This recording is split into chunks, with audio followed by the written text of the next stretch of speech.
E agora a gente vai continuar falando sobre plataformas, sobre especialmente a Rede X, né, que foi anunciado que está deixando o Brasil e inteligência artificial. A gente vai conversar com a Estela Aranha, que é integrante do Conselho Mundial da Organização das Nações Unidas sobre Inteligência Artificial e ex-assessora especial para direitos digitais no Ministério da Justiça, também na gestão Dino. Então, bem-vinda, Estela, tudo bem? Olá, tudo bom? Primeiro, boa tarde, né, para vocês e para o colega Capelli, que acabou de sair também. Estava sempre bom ouvi-lo aqui. E trabalhavam juntos, né, com o Dino no Ministério. Mas, Estela, eu ele semana passada para saber como é que estão as coisas lá. Olha só, queria já começar te perguntando qual que é o impacto da saída da Rede X no Brasil, principalmente para o combate à desinformação, né? Na verdade, né, o que a gente percebe é que o objetivo dessa saída é parar de responder às requisições, né, tanto do nível das polícias, com poderes requisitórios, porque em caso de emergência, por exemplo, a autoridade policial, o Ministério Público, eventualmente já pode fazer a requisição direta de alguns dados, conforme o Marco Civil da Internet, ou de decisões judiciais, né? Quando o Twitter está fazendo esse movimento, ele está fazendo claramente um movimento para não responder mais às decisões judiciais e para que não se tenha enforcement, se a gente não tenha nenhum tipo de coerção sobre eles, porque quando ele não acata as decisões judiciais, quais são as possibilidades? Você multa, né, ou você toma medidas coercitivas contra as pessoas que estão representando a empresa. Então, quando tira o escritório do Brasil, não circula mais o dinheiro, não recebe dinheiro no Brasil e tal. Então, se você multar, não pagar, você fica com dificuldades aí de cobrar esses valores, né, que você poderia eventualmente pedir execução pela justiça, penhora, enfim, de alguma forma. E também não pode fazer essa coerção sobre nenhum funcionário que represente a empresa, né? Isso é muito importante. Então, existem empresas que prestam serviço no Brasil e não necessariamente têm escritório funcionando aqui, mas quando elas estão dispostas a colaborar com a justiça, isso não é um empecilho, né? Claro que, diante do tamanho do Twitter, né, de nós sermos um país com a maioria, né, é um dos grandes países de número de usuários para ele, de um impacto que tem, né, como infraestrutura de comunicação, né, o teu escritório aqui é muito central e muito importante, mas tem outros serviços que tem muitos consumidores brasileiros, que têm questões legais relevantes, e eventualmente não tem escritório no Brasil, mas funcionam porque tem a disposição de fazer a colaboração com a justiça e trabalhar de acordo com a legislação brasileira, o que não me parece que é o caso. Então, o impacto será muito grande. Tipo o Telegram, né? O Telegram também, né? Não tem sede no Brasil, né? Em Dubai, né? Mas eles colaboram, né? Com a justiça brasileira. Eles têm um escritório jurídico, né? No Brasil, o Telegram. Eles têm um representante legal. O Telegram também é um dos mais difíceis, né, de colaboração, mas colabora. Inclusive, o ano passado, a Justiça Federal teve uma decisão que tirou do ar justamente porque não estava cumprindo uma decisão, porque discordava sobre a entrega de dados num caso de violência das escolas lá no Espírito Santo. Né? O Telegram também, eu acho que, né, era a rede social que a gente tinha mais, né, que é um serviço de mensageria, mas que tinha mais problema em relação a isso. Hoje o Twitter entra junto, mas tem outras, por exemplo, o Discord, ele não tem escritório no Brasil, mas tem um escritório de advocacia que processa essas informações e a colaboração é absolutamente tranquila. É claro, pode ser uma questão, uma exceção, uma coisa ou outra, mas todas as requisições policiais fundamentadas, de acordo com a legislação e as decisões judiciais são cumpridas, eles não têm escritório funcionando aqui. Né, eles têm um escritório de advocacia contratado que dá uma filtrada e faz a interpretação da legislação nacional, dá um apoio, né? Mas se tem a disposição de colaborar, funciona, né? Tem outros serviços, né, por exemplo, próprio de consumo, né? Um serviço de reserva de hotéis, por exemplo, vários, o Booking não tem escritório no Brasil, mas ele cumpre a legislação brasileira, os prazos, enfim, isso é normal no serviço da internet, porque nem toda empresa consegue ter escritórios em todos os países que atuam, mas o mais importante é cumprir a legislação e atender às requisições das autoridades constituídas. Estela, hoje a multa a que o X está sujeito é de R$ 1.400.000, só relativa a essas 6 contas, se não me engano, 6 ou 7, contas que o STF pediu que o X suspendesse, né? O X não respondeu, a conta foi aumentada, a multa foi aumentada e ela é hoje de 1,4 milhão. Você acha que isso pode evoluir? Porque o ministro falou em eventual prisão de representantes do X aqui. Isso pode evoluir para um banimento, pelo menos temporário, do X? Ou você acha que seria politicamente inviável fazer isso? Minha avaliação aqui, obviamente, não é isso que o STF quer, né? Ele só quer que as suas decisões sejam cumpridas, né? E não tenham, ninguém está louco e querendo que isso aconteça, mas eu acho que isso, a legislação permite, em último caso, que uma situação extrema dessa, tanto é que outras ocasiões você já teve suspensão de serviços, isso acontece, tem respaldo na legislação, então, em último caso, em última instância, em tese é possível, eu não acho que isso é tido como, enfim, uma coisa que não chegará nunca, né? Depende, enfim, como as coisas vão evoluir. E não por vontade do próprio tribunal, né, da nossa Corte Constitucional, mas porque a rede, a plataforma Twitter está estressando o máximo o que pode para saber, né, onde vão as coisas, né? Então, isso não é só no Brasil, ela está fazendo isso em outros países, a gente vê, né, de não querer cumprir decisões judiciais, por exemplo, na Austrália, em caso de terrorismo, de vídeos de ataques terroristas, por exemplo, né? E tem toda essa discussão também com as autoridades australianas, agora no Reino Unido, né, quando você tem uma questão de incitamento lá, há questões de violência também, está fazendo um enfrentamento com o governo do Reino Unido, e na União Europeia, né, que foi pedido o cumprimento do chamado GSA, que é a lei que eles têm sobre serviços digitais, e enfim, não está cumprindo, e eles acabaram de receber uma carta, inclusive, assim, notificando em relação a isso, e não me parece que eles tenham disposição de cumprir também a legislação da Comunidade Europeia. Oi, Estela, e agora a gente está entrando num período de eleição, né? E onde essas fake news aí, a desinformação rola solta, e com agora o X saindo, Elon Musk falando que não vai cumprir decisões, né, judiciais, como que fica o combate à fake news? Qual que é a estratégia que o Brasil precisa ter para tentar, né, pelo menos se livrar um pouco desses discursos de ódio, desinformação, enfim, que agora, né, correm solto pelas redes? Bom, a gente tem uma dificuldade de lidar com isso, até porque vão mudando as formas como isso é espalhado, né? Hoje, enfim, primeiro, né, o próprio Twitter, por mais que ele diga que ele não promove, ele não tem publicidade eleitoral ou política, hoje é possível ver, ele não tem controle também. Eu mesma já cheguei a acessar propaganda de candidato, mesmo normal, porque ele, né, em tese, ele não permite propaganda, mas ele coloca. Mas o problema não é só isso, né? A gente vê outras questões relativas ao discurso de ódio, à integridade eleitoral, né, ataques à corte, entre outras coisas, que não são necessariamente publicidade, né? Elas passam. Hoje, em geral, antes tinha aquela coisa, interferência de alguém, algum órgão que espalhava uma fake news, você não sabia o que era, tem que buscar os dados. Hoje a gente já sabe quem são, né? São alguns influenciadores, às vezes até que participam do próprio processo eleitoral, outros não, mas ou são parlamentares, ou têm uma posição política conhecida, e é muito difícil. Também tem um sistema de engajamento, esses sistemas de engajamento das pessoas, né, que não são uma publicidade estrito sensu com que a Justiça Eleitoral está acostumada a trabalhar, são engajamentos, inclusive, que envolvem, às vezes, dinheiro, né? Ou porque lá a gente viu uma matéria recentemente, até a Justiça Eleitoral entrou em relação à candidatura do Marçal em São Paulo, porque tem uma espécie de pirâmide que promete prêmios para quem repercute as falas de um candidato fora do que enfim, aceito aí pela Justiça Eleitoral como modo de você gastar o dinheiro, ter transparência em relação ao dinheiro. Mas daí essas contas que repercutem, mesmo que se não ganham prêmios, elas são monetizadas, às vezes até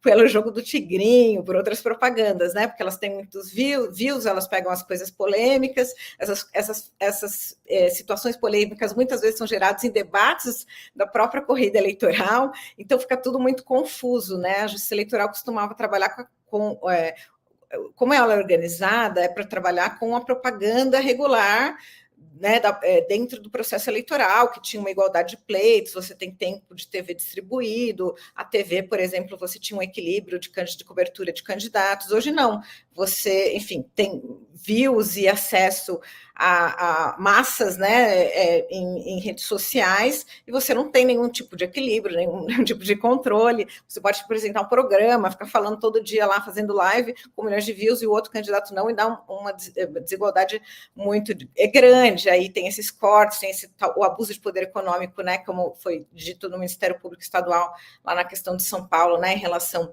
a promover o que eles chamam de cortes, né, que são as frases de efeito, que vão viralizar.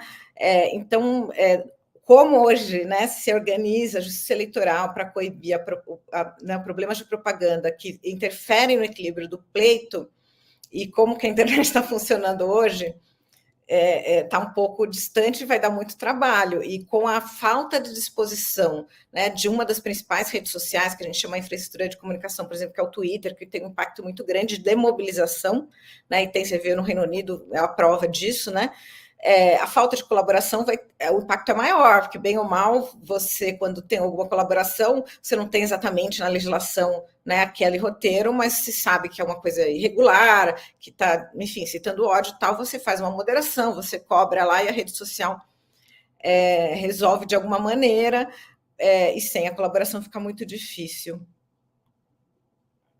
Né? E no X, acho que é o pior, né?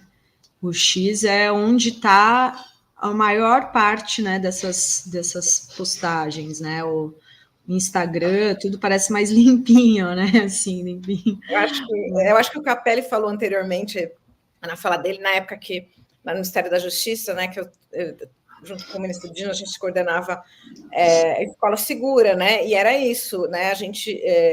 inclusive só sai um vídeo aí que circula nas redes sociais, a gente solicita para que o Twitter, na época, tirasse perfis que eram personas dos terroristas de escola, né, que vão atacar as escolas, que postavam vídeo em relação a ataques da escola, mas sem fazer incitação direta, tipo, vá e ataque a escola. Mas tinha o nome, por exemplo, lá do terrorista, né, lato sensu, tinha o nome do atacador de escola, ele, enfim, era um ambiente de pregação de extrema violência, ele tinha, né, o rosto desses atacadores mais famosos, etc., para estimular, obviamente, esse tipo de coisa, e o próprio Twitter tinha muita resistência, inclusive, de tirar esses perfis do ar, mesmo que seja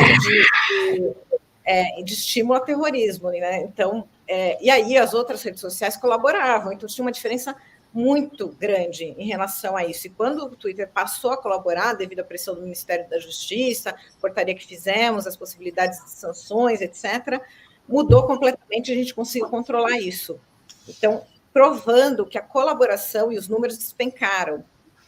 Então, provou que, né, a atuação, claro, coordenada da polícia, daqueles grupos mais organizados, mais, né, complicados, mas com a colaboração das redes sociais é possível você fazer esse controle de algo tal completamente descontrolado de crime na internet. Mas elas precisam colaborar. Sem a colaboração, a gente sabe que não vai dar certo. Estela, o X se transformou num lixo. Eu sei que você não pode opinar dessa forma, mas eu acompanho muito o X. Deus me livre, assim. Como a Estela lembrou, gente, o que aconteceu no Reino Unido, já vou passar para o Felipe fazer a pergunta, mas o X é o esgoto da web. O que aconteceu no Reino Unido, rapidamente, só a extrema-direita divulgou que o assassino daquelas 3 meninas era um imigrante muçulmano. Era fake news, imigrante muçulmano recém-chegado num navio ao Reino Unido. Isso deu toda aquela confusão nas ruas, até que a juíza do caso abriu uma exceção, Estela. Ela falou, olha, eu vou abrir uma exceção, apesar de ele ser menor de idade, eu vou identificá-lo, para acabar com a confusão, com o espancamento de pessoas nas ruas do Reino Unido. Ela abriu a exceção, Dri, e aí identificou-se o jovem de 17 anos, britânico, católico, filho de pais de Ruanda. Não tinha nada a ver de muçulmano, recém-chegado. Mas aí o dano já tinha sido feito pelo X. E, incrivelmente, Stella, depois disso tudo, o Elon Musk retuita uma fake news dizendo que o Reino Unido ia montar um campo de concentração nas Ilhas Malvinas, nas Falklands. É inacreditável que isso chegue a esse ponto sem que se faça nada. Luiz, hoje, se você for ver o Twitter dele, né, ele está atacando o Reino Unido. Cada dia, ontem foi o Brasil, hoje é o Reino Unido, justamente neste caso, dizendo, enfim, que a polícia... E é muito curioso, porque, assim, deixou de ser um intermediário, né? Ele, na verdade, virou uma rede ativamente de posicionamentos do próprio dono, porque ele tuita o dia inteiro, coisas, né, muito pesadas e graves, sem menor comprovação, sem menor responsabilidade, e turbina lá o algoritmo dele para que ele apareça primeiro para todo mundo. A gente já tem, né, matérias, evidências de que, inclusive vazamentos, de que ele, né, coloca que ele não é moderado, né, e a turma dele também não é moderada. A moderação só segue os parâmetros da cabeça dele, não parâmetros da sociedade onde está localizado, né? Teve, enfim, a própria liberdade, o conceito de liberdade de expressão no Reino Unido, né, quando a previsão original do conceito de liberdade de expressão no Reino Unido, ele fala, né, todo mundo tem a liberdade de expressão, só que com responsabilidade, e que essa liberdade de expressão não pode ser utilizada para se cometer crimes, entre outras coisas, né? A previsão original da legislação inglesa sobre liberdade de expressão. A liberdade de expressão, ela requer responsabilidade, e responsabilidade também é responsabilização para quem causa esse tipo, né, de efeitos, e, enfim, você não pode incitar o crime ou cometer crime por meio da sua expressão, que é o discurso de ódio, né? E, assim, ele virou, na verdade, isso, ele faz isso, e, ao mesmo tempo, né, que ele não é mais um intermediário, né, de discurso, mas é uma máquina de propaganda do próprio Musk, das ideologias dele, que, né, que vai... ele também, ao mesmo tempo, tem o que você falou, né, virou um lixo no sentido de que não tem mais nenhum cuidado. Então, você tem discurso de ódio, você tem spam, você tem golpes, você tem todos os tipos, né, de golpes, de clicar, você tem conteúdo de abuso sexual infantil, de mutilação e automutilação de adolescentes, de estimular adolescentes a cometer crimes. Você tem toda a ordem, assim, não tem nada que... Tem pornografia, X-pornô.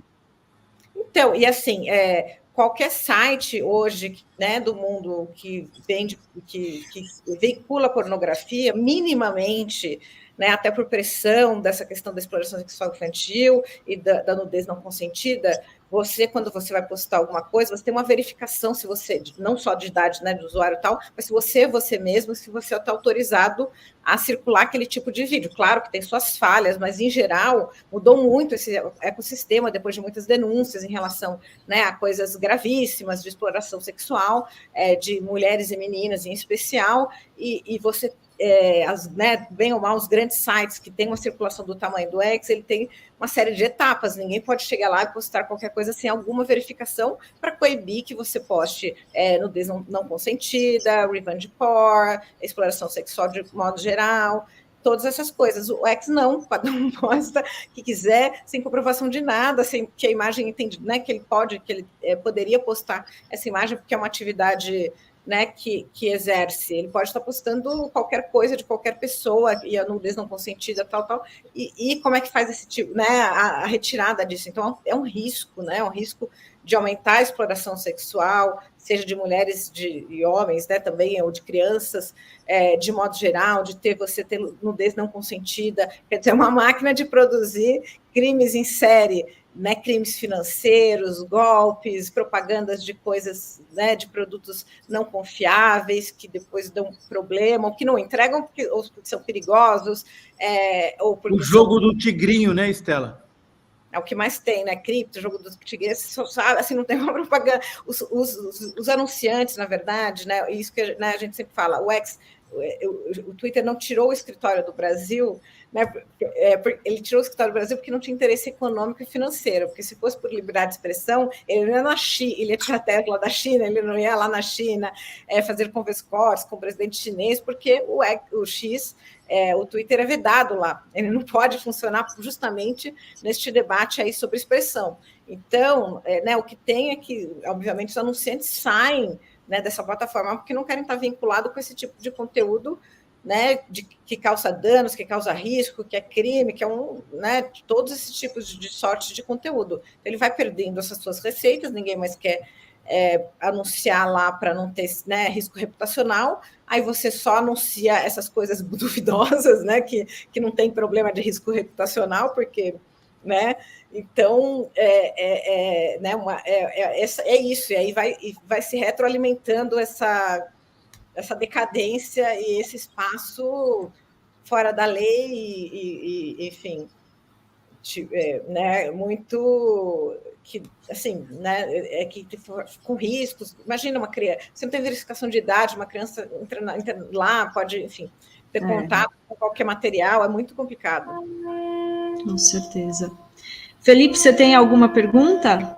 Sim, eu sei que a gente tem pouco tempo. Primeiro, eu queria me desculpar, Estela, a comunidade sabe, eu estou com meu pai no hospital já há 40 dias internado, e às vezes eu tenho que me ausentar, e eu fico no telefone, estava agora com a minha irmã, que está lá com ele em São Paulo, então eu fico me dividindo, te peço desculpas aí, e a comunidade também.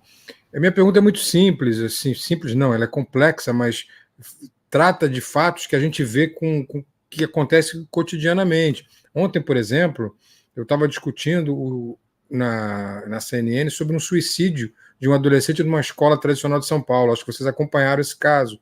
E ele se suicidou depois de reiteradas vezes avisar a escola que vinha sofrendo um bullying, né, via as redes sociais, inclusive pela plataforma X e outras redes sociais. E, no entanto, nem a escola nem a família puderam fazer nada, né? Não que a escola não queira fazer e a família não queira fazer, claro, mas isso transcende o espaço em que as famílias têm algum controle. Não há controle. E também não há lei, não há uma regulamentação clara.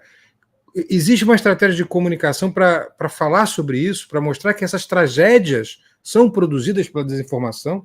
E eu posso citar esse caso, eu posso citar o caso da queda de vacinação no país, que é abrupta, é gigantesca. Esse era um país que todo mundo era vacinado, e agora uma boa parte da população que não se vacina, porque se criou fake news de que você vira jacaré. Houve a pandemia em que as pessoas usavam cloroquina, isso era difundido em rede social, né? Como é que você vê uma estratégia de comunicação para mostrar às pessoas que desinformação, falta de controle de caso, desinformação causa morte? Bom, Felipe, primeiro, enfim, melhoras aí, que tudo fique bem para você e para sua família. A gente tem uma dificuldade, mas assim, é um ciclo, porque, enfim, tem um grau de polarização, de falta de confiança, de você só acreditar em determinados interlocutores, e faz parte desses interlocutores que parte também da sociedade, né, está acreditando de criar esse caos mesmo, né, e de espalhar desinformação, e faz parte do projeto político, porque tem algum ganho econômico, financeiro, um projeto político. Você vê que quem espalha desinformação de saúde, ou porque quer vender um produto que não serve para nada, né? Para dizer que o correto não é o certo, e esse aqui é que você coloca, ou com objetivos políticos, né? Ou de causar desestabilização. Então, é muito mais complexo que isso. É óbvio que você fazer educação midiática ou falar, mas eu acho que assim, todo mundo, o Brasil, debate fake news e desinformação está na boca do povo, e as pessoas sabem dos riscos, e você tem campanhas, inclusive propagandas de TV que o governo federal fez em relação a isso, mas eu acho que é um pouco mais profundo, né? Você tem parte da população que hoje só se informa por determinados interlocutores de determinados grupos e só acredita naquilo e acha que tudo é fake fora daquela bolha dele, por exemplo, né? A gente está falando de coisas de mais de 30% da população, né?